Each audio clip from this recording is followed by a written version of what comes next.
What's good, YouTube? Staven Sports Cards here, back with another video. Hope you're all doing well. Today, I have a VR for your friend and mine, John, over at 3D80s Kid. One of the best intros in our card community, a great guy that I'm lucky to call a friend. And John wanted us to talk about our hobby obsessions.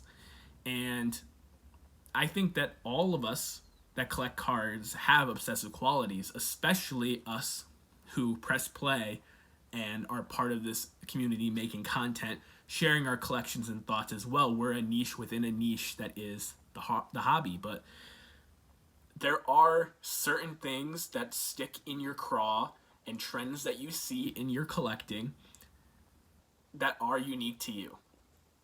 The first one I want to talk about is registration. When I'm just looking at a card objectively, I'm not super focused to begin with, but when I'm just finding a card that I'm looking at, one of the first things I look at is the player's face. Is it obstructed? Is it out of focus with bad registration? Is there a crease or paper loss on the face?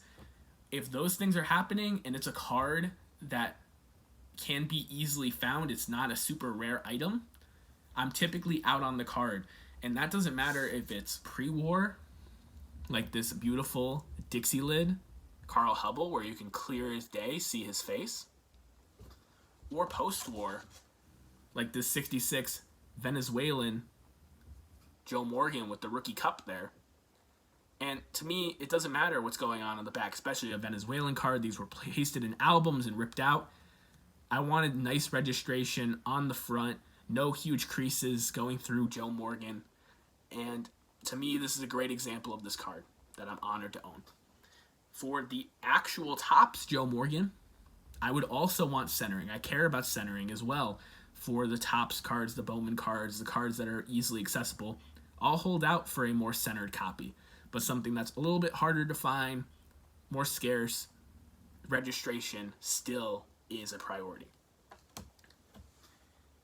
Then I collect all different players, usually under the Hall of Fame umbrella, but when a card really catches my eye or a player's story is really compelling or important to the history of the game, I do stray away from the Hall of Fame.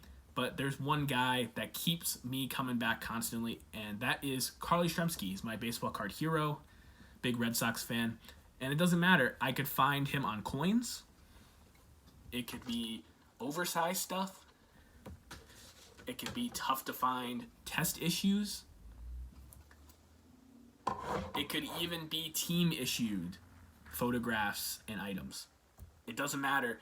If Carl Yastrzemski's on it from 1959 to 1984, I'm very interested in picking that item up.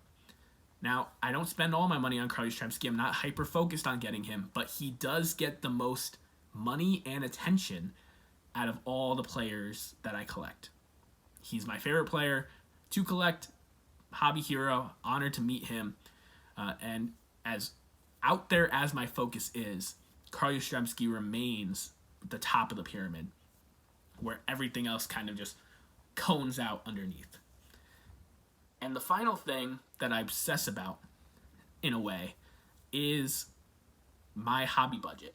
And everybody has a budget. I know it's not the most popular thing to talk about. People don't want to talk about finances, but we all have a hobby budget, whatever that is for you. And I decided a long time ago, knowing how unfocused I am, that I needed to set a firewall. And my firewall threshold number is $500. If an item, autograph, card, memorabilia, etc., regularly sells for $500 or more, it's effectively off my board.